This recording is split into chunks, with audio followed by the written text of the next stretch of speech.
You ask Tiger to solve. This deals with linear equations with one unknown. The final result is y equals -36/7. Let's solve it step by step. Simplify the expression. Group like terms. Simplify the arithmetic. Group all constants on the right side of the equation. Add 36 to both sides. Simplify the arithmetic.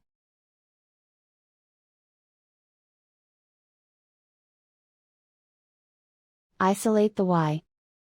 Divide both sides by -7.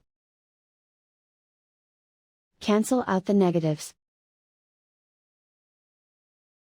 Simplify the fraction. Move the negative sign from the denominator to the numerator. And so the final result is y equals -36/7.